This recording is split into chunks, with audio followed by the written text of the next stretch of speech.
योगेश घोलप. योगेश या नावातच योग सामावलेला आहे.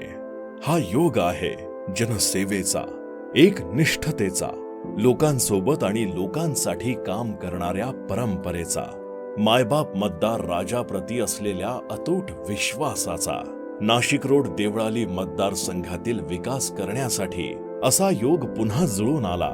जनतेला तो योग पुन्हा हवाय, म्हणूनच लोकांनीच योगेश भाऊ घोलप यांना पुन्हा निवडून देण्याचा निर्धार केलेला स्पष्ट दिसतोय.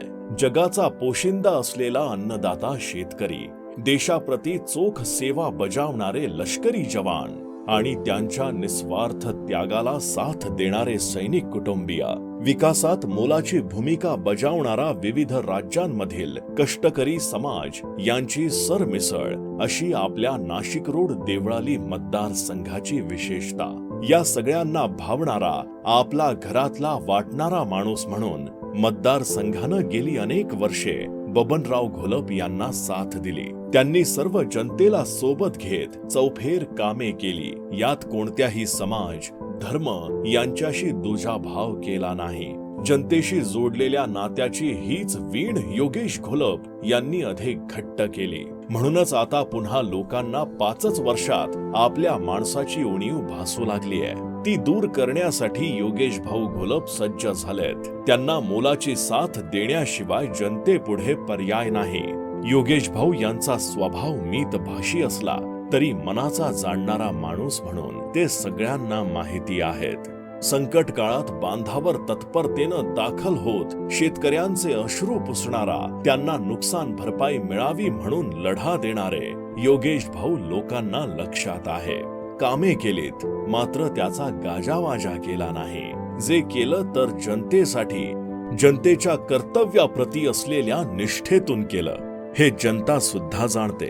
जात धर्माच्या नावानं कधीही राजकारण करू नये असा शिवसेना प्रमुख माननीय हिंदू हृदय सम्राट आदरणीय बाळासाहेब ठाकरे यांनी शिकवण दिली आहे. ती बबनराव घोलप अर्थात नानांनी नेहमीच जपली. तीच शिकवण योगेश भाऊंमध्ये उतरली आहे. याच आचारांची आणि विचारांची परंपरा देवळाली मतदारसंघातील जनतेनं कायम राखली आहे.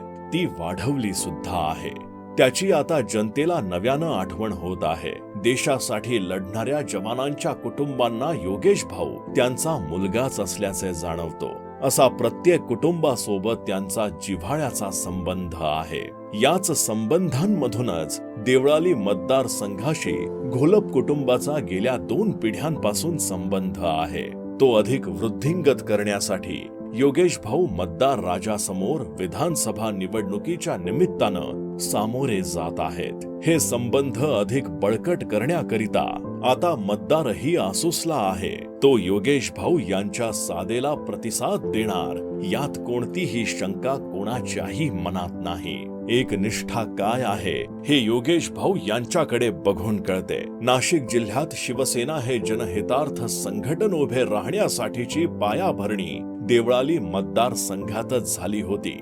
हे अवघ्या महाराष्ट्राला ठाऊक आहे. बाळासाहेबांना तेव्हा हात देणारी जनता कायम शिवसेनेसोबत राहिली. आजही ती कायम पाठीशी आहे. ती साथ यंदा योगेश भाऊ घोलप यांना मिळणार. भाजपच्या दडपशाहीला बळी पडून माननीय हिंदू हृदय सम्राट बाळासाहेब ठाकरे यांनी निर्माण केलेल्या शिवसेनेला कटकारस्थान करून आधी फोडण्यात आले. सत्तेसाठी भयभीत आणि लबाड राहणाऱ्यांचे त्यावर समाधान झाले नाही. त्यांनी शरद पवार यांनी उभ्या केलेल्या राष्ट्रवादी काँग्रेसचेही तुकडे केले. या कठीण काळात जनता सारं काही बघत होती. सत्तेपुढे शरण जाणाऱ्यांनी मराठी स्वाभिमान गुंडाळून ठेवला. त्यांना निष्ठा नव्हे, सत्ता महत्वाची वाटली म्हणून ते गुलामगिरीच्या वाटेवर चालले. अशा काळात जनतेसाठी योगेश भाऊ उद्धव ठाकरे यांच्या सोबत राहिले. त्यांनी शिवसेना पक्षालाच आपले सर्वस्व मानले, कारण शिवसेनेचा प्रबळ एकनिष्ठ ध्येयाचा निर्धार त्यांच्यामध्ये रुजलेला आहे. याच निर्धाराच्या बळावर ते विधानसभा निवडणुकीत जनतेपुढे नम्रपणे सादर होत आहेत. सामान्य कार्यकर्ता असो वा खासदार, ग्रामपंचायत सदस्य असो वा बडा नेता, सगळ्यांसाठी धावपळ केली. कोणी हक्कानं, अधिकारानं सांगितलं तर कुणी विनंती केली. कुणाला नाराज केलं नाही. आमदार असतानाही कुठलाही गर्व केला नाही. आध्यात्मिक वारसा असल्यानं हा नम्रपणा त्यांच्यात रुजलेला आहे. तो जनतेला चांगला माहितीये. बोटभर करायचे आणि हातभर सांगायचे हा त्यांचा स्वभाव नाही. जनतेसाठी लढणारा घरंदाज आणि सुस्वभावी नेता म्हणून त्यांची ओळख आहे. त्यामुळेच जनता या संस्काराला, एक निष्ठेला, वचनबद्धतेला, प्रामाणिकपणाला, कामसूपणाला साथ देणार हे नक्कीच. भाऊ सदैव तुमच्या सोबत. तुमचाच सचिन पुंडलिक आव्हाड.